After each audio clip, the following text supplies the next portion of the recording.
Hello दोस्तों, नमस्कार। आप सभी को आज हम पुनः हिंदी मॉडल पेपर 80 मार्क्स की पूरी रणनीति बनाकर आए हैं। प्रश्न थोड़े डिफ़िकल्ट कठिनाई स्तर के हैं। ये वही प्रश्न हैं जो अक्सर हम अपनी पूर्व की परीक्षाओं में नहीं कर पाते हैं। तो दोस्तों, आप कहीं भी स्किप मत करिएगा, वीडियो को लास्ट तक देखिए और दोस्तों चैनल को लाइक करिए और चैनल पर नए हैं तो चैनल को सब्सक्राइब करिएगा। तो आइए दोस्तों, हम अपने आपके प्रश्नों पे चलते हैं।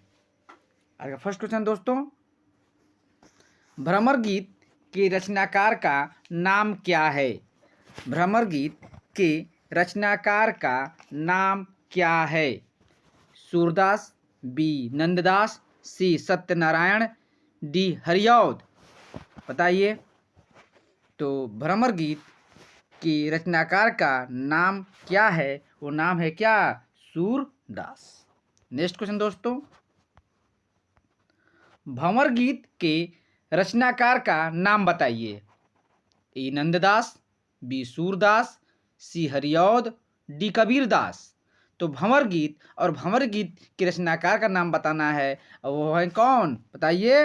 वो है नंददास। ध्यान दीजिएगा, भ्रमर गीत और भंवर गीत में जरूर से ध्यान दीजिएगा।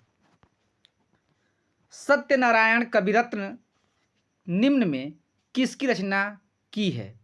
भ्रमर गीत की है, रूप मंजरी की है, भ्रमर दूत की है कि उद्धव शतक की है? बताइए। सत्यनारायण कविरत्न ने किसकी रचना की है? तो किसकी की है? उद्धव शतक की रचना की है। नेक्स्ट क्वेश्चन दोस्तों, 84 वैष्णवन की वार्ता की भाषा में लिखी गई है। बताइए किस भाषा में लिखी गई है? ये हिंदी में लिखी गई है, राजस्थानी में लिखी गई है, ब्रज भाषा में लिखी गई है कि अपभ्रंश में लिखी गई है? तो बताइए, हिंदी में, राजस्थानी, ब्रज भाषा, अपभ्रंश। तो 84 वैष्णवों की वार्ता वह लिखी गई है किसमें? ब्रज भाषा में लिखी गई है। इसमें ब्रज भाषा में। नेक्स्ट क्वेश्चन दोस्तों, इनमें से कौन प्राचीनतम भाषा है? संस्कृत है, प्राकृत है, वैदिक संस्कृत है, अपभ्रंश है। प्राचीनतम भाषा पूछा जा रहा है और प्राचीनतम भाषा कौन सी होती है? आप भली भांति जानते हैं, वैदिक काल से आया और वैदिक ही संस्कृत है। नेक्स्ट क्वेश्चन दोस्तों, संविधान की किस धारा के अंतर्गत हिंदी को राजभाषा घोषित किया गया है? ठीक है, ए 252 के तहत, बी 351 फर्स्ट के तहत, सी 350 के तहत, डी 349 के तहत। किसके तहत की गई थी?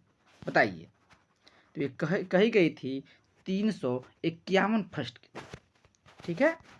नेक्स्ट क्वेश्चन दोस्तों, सरकारी कामकाज की वह भाषा जिसे संविधान ने सरकारी कामकाज के लिए स्वीकृत किया है क्या कहलाती है?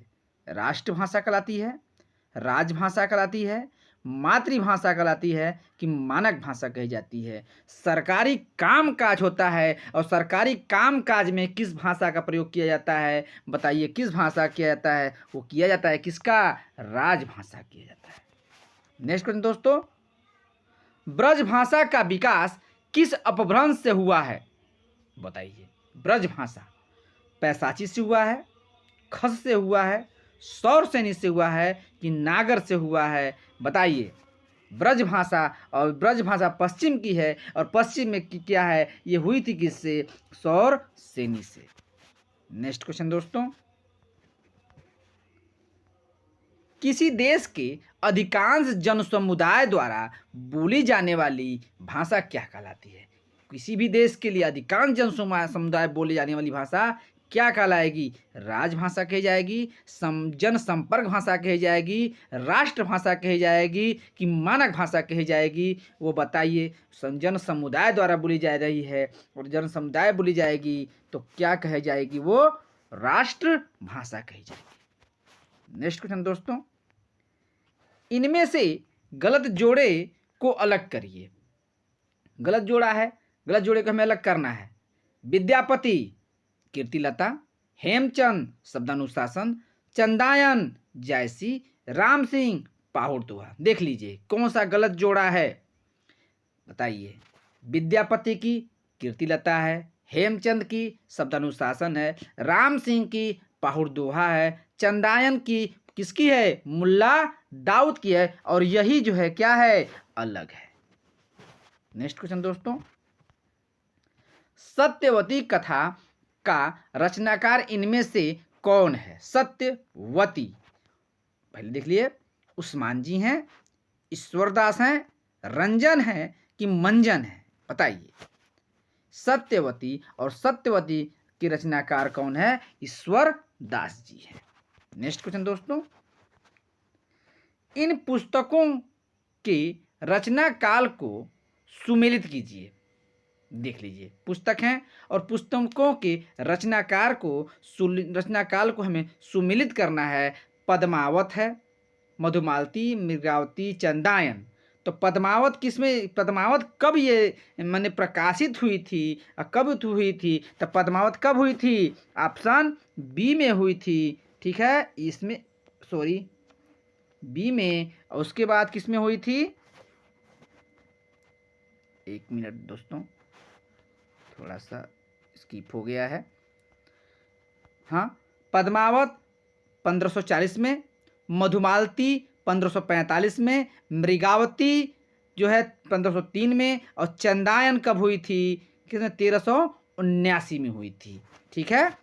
नेक्स्ट क्वेश्चन दोस्तों, इनमें से कौन सी कृति ब्रज भाषा में नहीं लिखी गई है? प्रेम वाटिका, भंवर गीत, मृगावती, सुरसरावली, बताइए। ब्रज भाषा में नहीं लिखी गई है, और नहीं लिखी गई है कृति पता करना है, वो कौन सी कृति है? वो है मृगावती।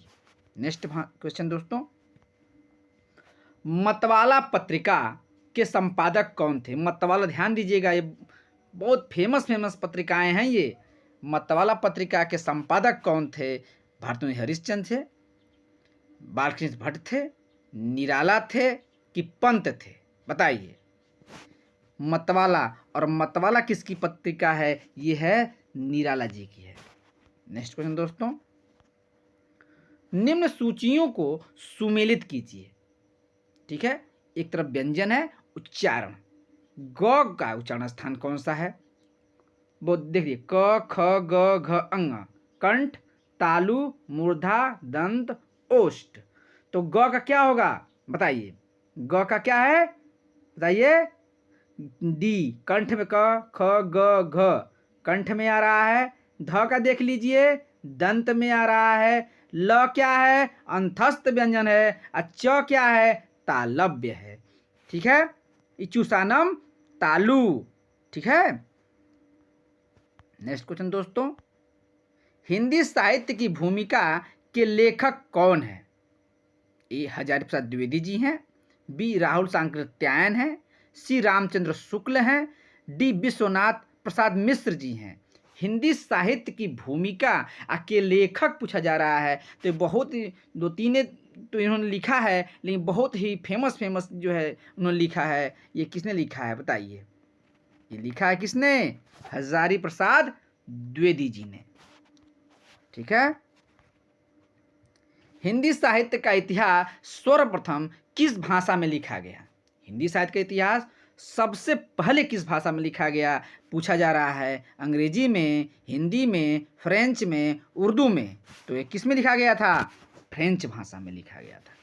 नेक्स्ट क्वेश्चन दोस्तों, उस इतिहास ग्रंथ का नाम बताइए जिसमें लगभग 5000 कवियों का विवरण संकलित है, बता दीजिए। शिव सिंह सरोज है वो, मिश्र बंधु विनोद है, हिंदी साहित्य का अतीत है, हिंदी साहित्य का इतिहास है, बताइए। 5000 कवियों को लगभग वो विवरण को संकलित किए थे। अब वो हैं कौन से कवि, बता दे सकते हैं, बता दीजिए, बताइए। वो है मिश्र बंधु विनोद। नेक्स्ट क्वेश्चन दोस्तों, कविता कौमुदी के रचयिता कौन है? श्याम सुंदर दास जी हैं, राम नरेश त्रिपाठी जी हैं, रस खान जी हैं, कबीर जी हैं, बताइए। कविता कौमुदी, बताइए। कविता कौमुदी के ये किसकी है? राम नरेश त्रिपाठी जी की है।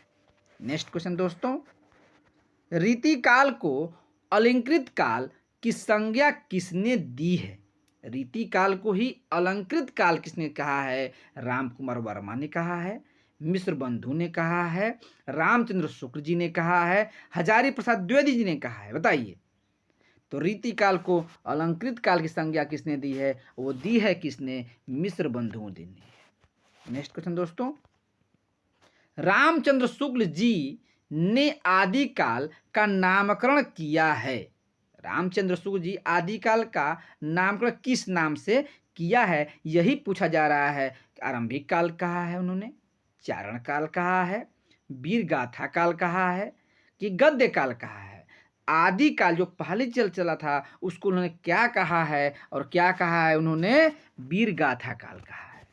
नेक्स्ट क्वेश्चन दोस्तों, शुक्ल जी ने कालों का नामकरण किस आधार पर किया? मैं शुक्ल जी जब नामकरण किया जा रहा था तो उस नामकरण को किस आधार पर उन्होंने किया है? ये परंपरा पर किया है उन्होंने। दूसरा, प्रवृत्ति की प्रधानता पर किए हैं, प्रमुख ग्रंथ पे किए हैं, कि कोई नहीं? बताइए। तो उन्होंने किस पे किया है? बताइए। प्रवृत्ति की प्रधानता पे किया उन्होंने। नेक्स्ट क्वेश्चन दोस्तों, रासो काव्य ग्रंथ को रचनाकार से सुमेलित कीजिए। एक तरफ रासो काव्य ग्रंथ है, एक तरफ रचनाकार है। पृथ्वीराज रासो, पृथ्वीराज रासो। अच्छा, पृथ्वीराज रासो किसमें लिखेगी? किसने लिखा था? तो चंद्रबरदाई ने लिखा था। परमाल रासो किसने लिखा था? तो जगनिक ने लिख दिया था। अब बिसलदेव रासो किसने लिख दिया था? तो लिख दिया था किसने? नरपति नाल्ह ने। और खुमार रासो किसने? दलपति विजय ने लिखा था। तो इसलिए हमने इन सभी टॉपिक को एक जगह रख दिया है ताकि आप जो है बिल्कुल कंफ्यूज ना हो, सब जो है तब बिल्कुल आपके माइंड में जो है कि बैठ जाए बिल्कुल। इसलिए हम इन सभी सारे क्वेश्चनों को चुन चुन के रखा है इनमें। ठीक है दोस्तों। नेक्स्ट क्वेश्चन दोस्तों, गौड़ी संप्रदाय के प्रवर्तक आचार्य कौन है? रामानंद जी हैं, शंकराचार्य हैं, चैतन्य महाप्रभु हैं, हरिदास हैं? बताइए। गौड़ी संप्रदाय, ये गौड़ी संप्रदाय के कौन है? बताइए। ये हैं कौन? चैतन्य महाप्रभु। हमने कहा था पहले ही थोड़े प्रश्न जो डिफिकल्ट लेवल के हैं, कठिनाई स्तर के हैं, लेकिन यही क्वेश्चन है जो हम अक्सर परीक्षाओं में भूल जाते हैं, छोड़ देते हैं। ठीक है। अलावर भक्तों की संख्या कितनी मानी गई है? 9 है, 12 है, 20 है, 15 है? तो अलावर भक्तों की संख्या पूछी जा रही है। जो अलावर भक्त थे वो कितने हैं? 12 हैं, 12 हैं। नेक्स्ट क्वेश्चन दोस्तों, संत काव्य नाम किसने दिया है? जो संत नाम जो दिया गया था वो किसने दिया है? रामचंद्र शुक्ल ने दे दिया है, राहुल सांकृत्यायन ने दिया है, राम कुमार वर्मा ने दिया है, हजारी प्रसाद द्विवेदी ने दिया है। तो ये नाम किसने दिया है यही पूछा जा रहा है। और किसने दिया है? राम कुमार वर्मा जी ने दिया है।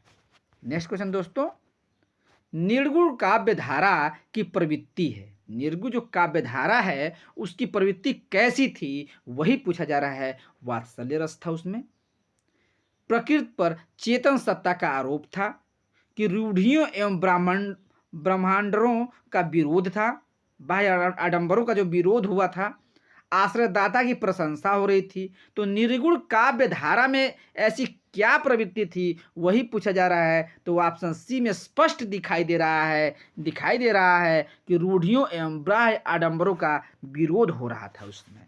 नेक्स्ट क्वेश्चन दोस्तों, पौमचर्यम, ध्यान दीजिएगा, पौमचर्यम किसकी रचना है? ठीक है, स्वयंभू की है, विमल सूरी की है, पुष्पदंत की है, कि कालिदास की है? बताइए।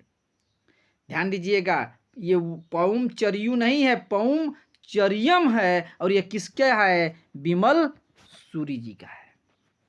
नेक्स्ट क्वेश्चन दोस्तों, निम्न में कौन सी रचना तुलसीदास जी की नहीं है? बताइए। बाकी तो तुलसीदास जी की हैं, एक वही रचना है जो तुलसीदास जी की नहीं है। तो देखिए, कवितावली है, दोहावली है, रामाज्ञा प्रश्नावली है, कि रामचंद्रिका है? जो नहीं है, अब हम बहुत बार बार कहते हैं दोस्तों, नहीं पे ध्यान दिया करिएगा। ठीक है, तो राम चंद्रिका नहीं है। और रामचंद्रिका किसकी है? केशव दास जी की है। नेक्स्ट क्वेश्चन दोस्तों, प्रिय प्रवास में सर्ग कितने हैं? बताइए। 12 है, 18 है, 15 है, 17 है। बताइए। तो प्रिय प्रवास में सर्ग कितने हैं? वो हैं कितने? 17 हैं। ठीक है, कितने? 17 हैं। नेक्स्ट क्वेश्चन दोस्तों, कामायनी में कितने सर्ग हैं? बहुत ही फेमस है ये। कामायनी में कितने सर्ग हैं? 15 हैं, 12 हैं, 17 हैं, 10 हैं। बताइए, कामायनी में कितने सर्ग हैं? ये कितने हैं? बताइए। ये कितने हैं? ये कितने हैं? 15। कितने हैं ये? 15 हैं। कौन कौन से हैं? चिंता, आशा, श्रद्धा, काम, वासना, लज्जा, कर्म, ईर्ष्या, इंडा, संताप, संघर्ष, निर्वेद, दर्शन, रहस्य, आनंद। ये सभी क्या हैं? कामायनी के सर्ग हैं। नेक्स्ट क्वेश्चन दोस्तों, निम्न में कौन छायावादी कवि नहीं है? मैंने बार बार कहा है कि नहीं पे ध्यान दिया करिएगा। हमने इस थोड़ा सा क्वेश्चनों को डिफिकल्ट, कठिनाई स्तर का लाया हूं मैं। इसमें कौन है? जयशंकर प्रसाद, सूर्यकांत त्रिपाठी निराला, सुमित्रा नंदन पंत कि महावीर प्रसाद जी हैं? बताइए। नहीं है, यही पूछा जा रहा है। बताइए। तो नहीं है, कौन नहीं है? तो नहीं है कौन? महावीर प्रसाद द्विवेदी। ये किसके हैं? द्विवेदी युग के हैं। जबकि जयशंकर प्रसाद, सूर्यकांत त्रिपाठी निराला, सुमित्रा नंदन पंत ये सभी छायावादी के हैं। जैसे जय सूर्य सुमित्रा महादेवी, एक महादेवी भी हैं। मोस्ट मैं कवियों के नाम बता रहा हूँ जो कौन है? छायावाद के कवि हैं। मोस्ट इंपॉर्टेंट कवि हैं जो छायावाद के हैं। नेक्स्ट क्वेश्चन दोस्तों, ललित ललाम किसकी रचना है? बताइए। मोतीराम की है, पद्माकर की है, देव की है कि ग्वाल की है? बताइए। ललित ललाम और ललित ललाम ये किसकी है? मोतीराम जी की है। नेक्स्ट क्वेश्चन दोस्तों, कनक छुरी सी कामिनी काहे को कटिछीन पक्ति किस कवि की है? ये पूछा जा रहा है। कनक छुरी सी कामिनी काहे को कटिछीन ये किस कवि की पक्ति है? ये पूछा जा रहा है। बोधा की है, आलम की है, रसलील की है, रहीम की है? बताइए। कनक छुरी सी कामिनी काहे को कटिछीन और ये किसकी है? ऑप्शन बी, आलम जी की है। नेक्स्ट क्वेश्चन दोस्तों, 252 वैष्णव की वार्ता के रचयिता का नाम क्या है? 252 वैष्णवन की वार्ता लिखा है और किसने लिखा ये पूछा जा रहा है। वल्लभाचार्य ने लिखा है, गोकुलनाथ ने लिखा है, नाभादास ने लिखा है कि नंददास ने लिखा है? ये ध्यान दीजिए, ये 252 की वार्ता जो किसने लिखा है, ये लिखा है किसने? गोकुलनाथ ने। ठीक है। नेक्स्ट क्वेश्चन दोस्तों, चंद छंद वर्णन की महिमा की रचयिता कौन है? चंद्रबरदाई हैं, गंग कवि हैं, लाल कवि हैं, सुरती मिश्र जी हैं? तो बताइए, चंद छंद वर्णन की महिमा की रचयिता कौन है? बता दीजिए। ये किसने लिखा है? गंग कवि जी ने लिख दिया। ऑप्शन बी में दिखाई दे रहा है। एक घूंट के रचनाकार हैं, बहुत ही फेमस है ये। मोस्ट क्वेश्चनों को मैं रखा हूं मैं। राम कुमार वर्मा जी हैं, जयशंकर प्रसाद हैं, महावीर प्रसाद धर्मवीर भारती जी हैं, मोहन राकेश हैं। एक घूंट और एक घूंट ये किसका है? ये है जयशंकर प्रसाद जी का है। नेक्स्ट क्वेश्चन दोस्तों, कोणार्क के नाटक के रचयिता कौन है? कोणार्क मोहन राकेश हैं, जगदीश चंद्र माथुर हैं, सुरेंद्र वर्मा हैं, इनमें से कोई नहीं? बता दीजिए। बताइए। कोणार्क शारदिया ये सब किसकी है? Option B. और ऑप्शन बी किसका है? जगदीश चंद्र माथुर। कोणार्क के साथ शारदिया को याद करिएगा, शारदिया भी इन्हीं की है जो बहुत ही फेमस है। नेक्स्ट क्वेश्चन दोस्तों, कबीरा खड़ा बाजार में नाटक के रचयिता का नाम बताइए। सुदर्शन जी हैं, भीष्म साहनी हैं, सुरेंद्र वर्मा हैं, शिव प्रसाद सिंह जी हैं? बताइए। कबीरा खड़ा बाजार में, और कबीरा खड़ा बाजार में ये किसकी है? भीष्म साहनी जी की है। नेक्स्ट क्वेश्चन दोस्तों, दीपदान एवं बादल की मृत्यु नामक संकलन किस एकांकीकार के हैं? दीपदान आप पढ़े होगे, बहुत 9-10 में की बुक है, ये पढ़ाई जाती थी। विष्णु प्रभाकर जी की है, राम कुमार वर्मा जी की है, जगदीप की है, कि इनमें से कोई नहीं है? बता दीजिए। दीपदान हम बार बार पढ़े हैं 9-10 पेपरों में। ये कौन सा 9-10 की में हम बुक में हमेशा पढ़े हैं? ये कौन सी है? ऑप्शन बी, राम कुमार वर्मा जी। नेक्स्ट क्वेश्चन दोस्तों, रसज्ञ रंजन किस रचनाकार का निबंध है? बताइए। रसज्ञ रंजन महावीर प्रसाद द्विवेदी जी का है, सरदार पूर्ण सिंह का है, भट्ट जी का है, हरिशंकर प्रसाद जी का है? बताइए। रसज्ञ रंजन, और रसज्ञ रंजन किसकी है? यह है महावीर प्रसाद द्विवेदी जी की है। नेक्स्ट क्वेश्चन दोस्तों, शिव शंभू का चिट्ठा किसके निबंधों का संकलन है? मैंने शिव शंभू का जो चिट्ठा है इसमें किसके निबंधों को संकलित किया गया है? तो बद लिखा प्रताप नारायण मिश्र जी, बाल कृष्ण भट्ट, बाल मुकुंद गुप्त, राय कृष्ण राय। बताइए। तो किया गया किसका शिव शंभू चिट्ठा में? बाल मुकुंद गुप्त।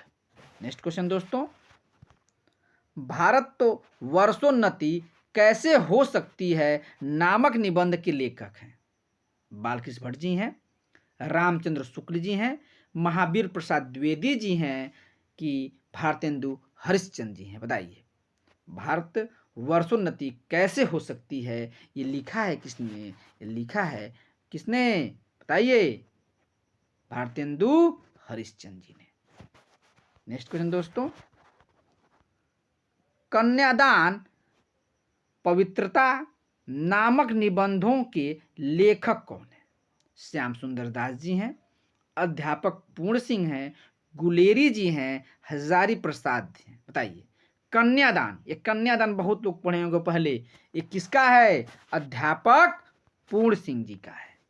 नेक्स्ट क्वेश्चन दोस्तों, कालिदास की निरंकुशता इनमें से किस लेखक की रचना है?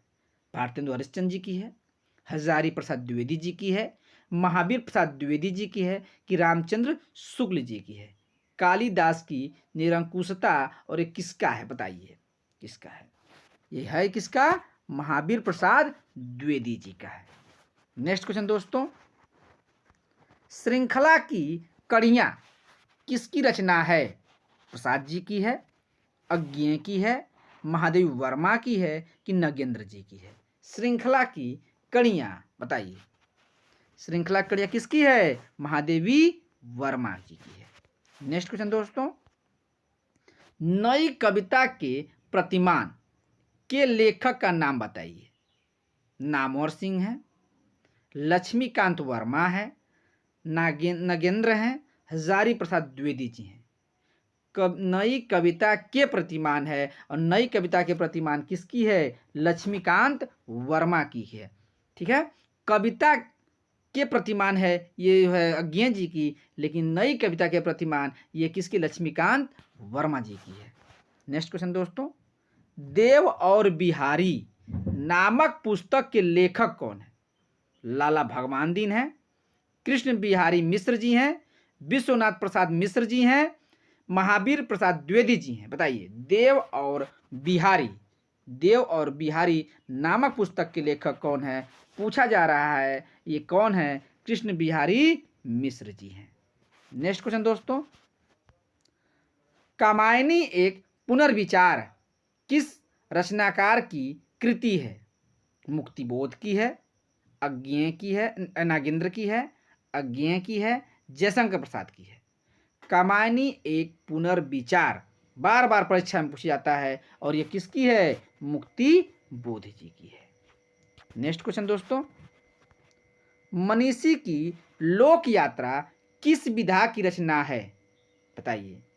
आत्मकथा है, जीवनी है, रेखा चित्र है, कि नाटक है? तो मनीषी की लोक यात्रा और किसकी है ये, कैसी ये विधा है, तो बताना है इसको। ये है क्या, ये है आपकी क्या, जीवनी है। इस प्रकार दोस्तों आज के सभी प्रश्न हमारे पूर्ण हुए। उम्मीद करते हैं दोस्तों आपको बहुत अच्छा लगा होगा। अच्छा लगे प्लीज़ मेरे चैनल को लाइक एवं सब्सक्राइब करिए, और नए हैं तो प्लीज़ चैनल पे लाइक और सब्सक्राइब करिए और बेल आइकन दबा दीजिए, जिससे आपको हर समय हमारे वीडियोज़ आपको प्राप्त होते रहें। धन्यवाद दोस्तों।